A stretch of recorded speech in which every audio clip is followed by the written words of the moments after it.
Hola, soy Paz Araníbar y este es mi video explicativo del laboratorio número 1.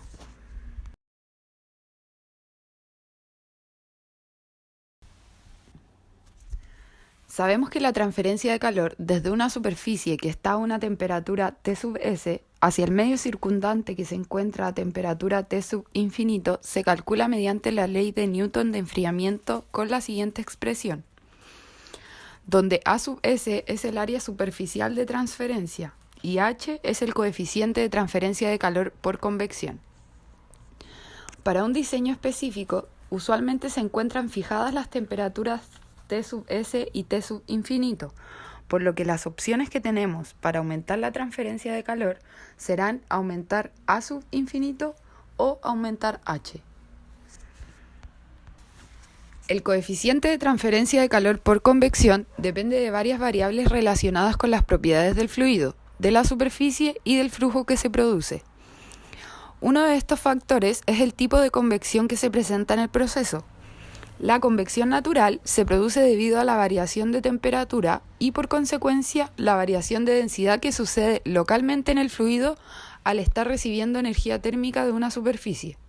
De esta manera, la parte del fluido que aumentó su temperatura tiende a subir y la más fría a bajar, generando así un flujo que extrae calor de la superficie.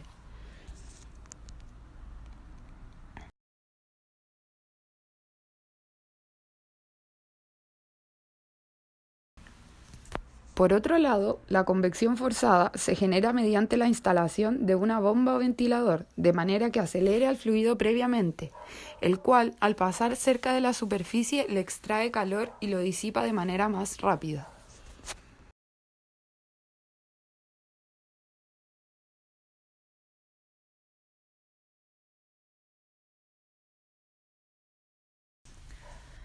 La manera de aumentar la superficie de transferencia de calor del cuerpo expuesto a la convección es adicionando superficies extendidas llamadas aletas, las cuales son fabricadas de un material altamente conductivo.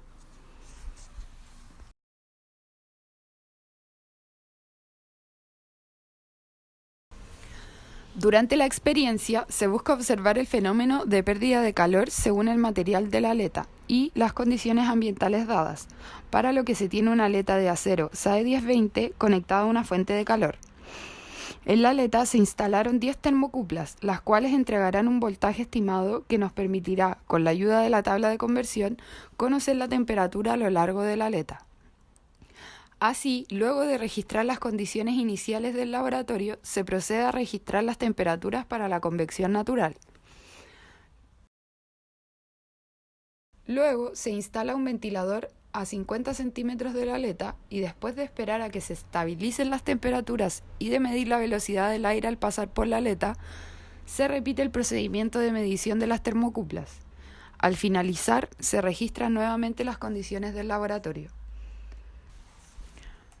Habiendo obtenido la temperatura promedio de cada termocupla, podemos entonces graficar el perfil de temperatura de la aleta para cada tipo de convección.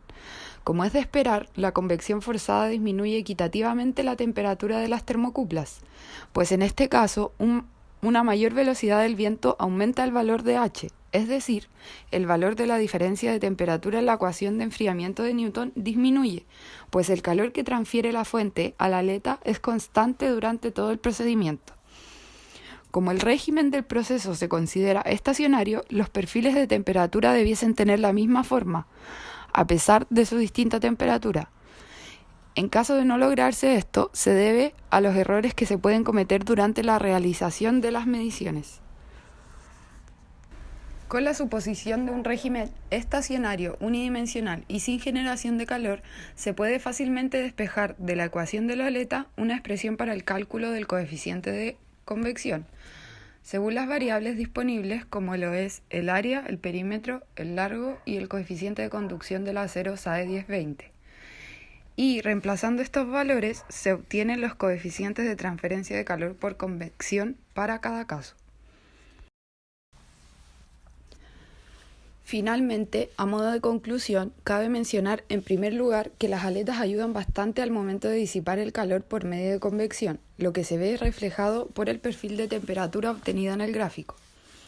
Además, como se había mencionado, la instalación de un ventilador o bomba beneficia aún más la disipación del calor, pues provoca un aumento en el coeficiente de convección y una disminución en las temperaturas de las aletas.